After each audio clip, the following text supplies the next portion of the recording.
on that in that I know that the town administrator has been meeting with the various groups. And as someone mentioned earlier, the teachers do make up 45% of our union group. So if the teachers do not go along with it, and I don't know where anybody is at, but they do hold sway. But that's an issue that I know the town administrator is working on. I know our last meeting we brought in, I guess I'd say some backup firepower, but we really can't say or do anything in those meetings other than maybe make some comments. So I did want to comment on that. And the third thing is, next year we're all going to be facing a difficult issue. And I know I'm the school committee representative on the fiscal advisory committee, and we're working on things there. We're going to try to do everything we can because this year I think has been what we've been through the past few years. This has been a great year. The middle school, the improvement at the middle school was tremendous, and I think if we had to lose that improvement, it would be a shame. We're going to look at every way we can raise funds, and unfortunately, it's probably going to end up riding on the backs of the parents again in terms of increased fees in different areas. That's probably going to be one of the main areas we're going to have to look at because if we're going to have to get the revenues, I don't know where else they're going to materialize. Thank you, Mel. Yes. Yes, Sheffield, 27 Park Street. Now, just to pick up what you were just saying, the school committee has no input with regard to the negotiation with the GIC? Right. Okay. And BOC does not? Is that correct? Was not. You alluded to that, but It's a contract, yeah, it's a contract negotiation, and the town administrator negotiates with a group of union representatives. I put a slide up earlier so you could see the mix. And he's doing his best to get that program approved. The hurdles are quite simple. You have a group who are concerned about their benefits, just like you would be, negotiating. And you've got one group that controls the entire situation from the point of view of the percentage. In other words, at a 70% requirement, you have one group of 45 that has 45% group. That group has a professional negotiator from the teachers union at the meeting, and they've convinced themselves that they should get a change in the copay, not the copay, the percentage. The town pays 70% of the employee's health insurance. The employees pay 30%. They are asking for a much larger split. They want the town to pay more of a percentage. That isn't going to provide us any relief. That's where the negotiations stand today. On top of that, the contracts are not done individually, union by union. It's an entire collective group of all the unions in town that must approve it all together. 70% of all the unions in town have to do it at the same time. It's not done union by union.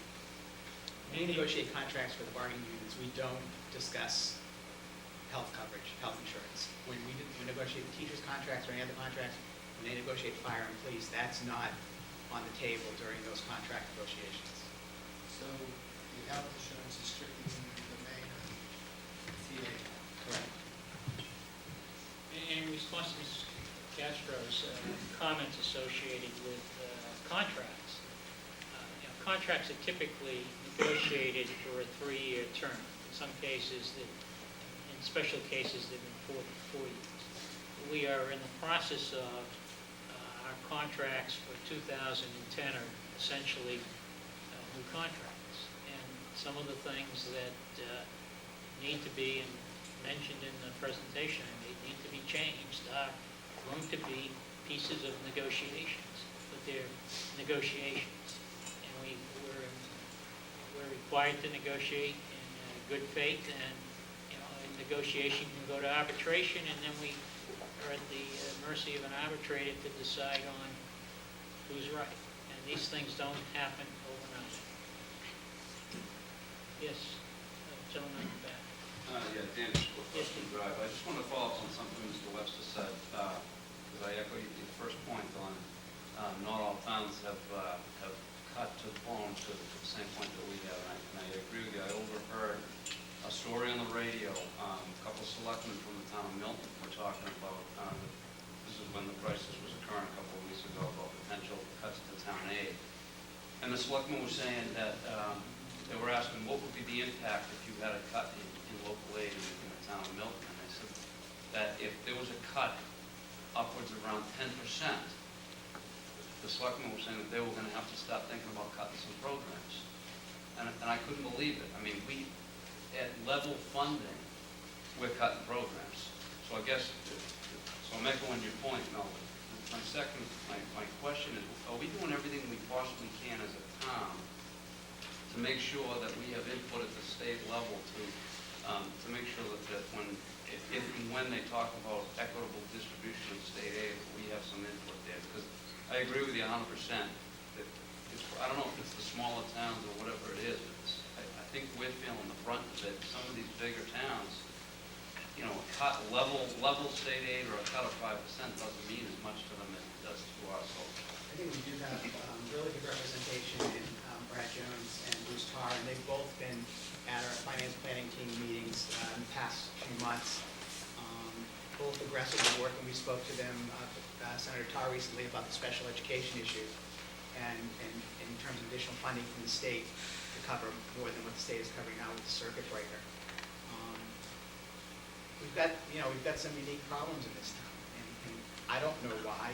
If you look at the funding for retirements and disabilities, our town spends a lot more annually than a lot of towns our size. I don't know why. It goes back 20, 30 years.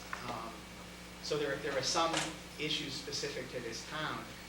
We get a pretty good amount of funding. What is it, about 25% now? The Chapter 70 is about $6+ million, right? It is Last year. Yes, it is. So we actually get percentage-wise a lot more than some of the towns around us. Some not. Wilmington gets more, but a town like Brookfield, we get a lot more from the state than say Enfield does. I think one of the things that you need to look at, if you go back a number of years, our school population has grown from a low of 1,800 to, right now, 2,800.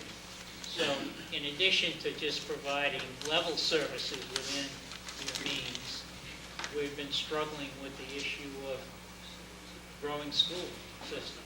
I served on the school board back in the 70s and into early 80s. And we were going from 2,800 kids down to 1,800 kids. Totally different situation. Town Hall was one of the schools we closed back then. So, you have to look at the entire burden, and when you look at the impact of a single-family home in town that may have 2 or 3 kids, it's a losing proposition from the point of view of tax revenue to support that number of children. The state aid is, Chapter 70 is formula-based, and it's based on a whole number of different things, and you can scratch your head associated with, why one town gets more than another. The formulas have changed from time to time. You talk about why is North Reading having the problem? It's not North Reading. It's lots of communities. Some communities have more reserves than others. Some communities have larger commercial bases. This is an article that was in the Eagle Tribune, just a flag, and it's related to North Andover. Well, the governor has yet to announce any direct cuts to local aid for cities and towns. North Andover town manager Mark Reese is not taking any chances with his budget. Reese is pulling together a $500,000 contingency fund to stave off any potential cuts that may come down before June rolls around and what many employees are aptly calling the freeze. And so, not the only town that's doing. As I said when I started the meeting off, if I had the information that I had got over the past 2 weeks, I probably wouldn't have called this meeting at this time, because it looks like, the finding of some additional new growth has wiped out our current situation. And I would have canceled the meeting, except that, and the superintendent has supported it from the associations that he deals with, is that there's more coming. There's more coming. Michael? Just have a few things I want to point out. First thing is, on the GIC, what I think Emery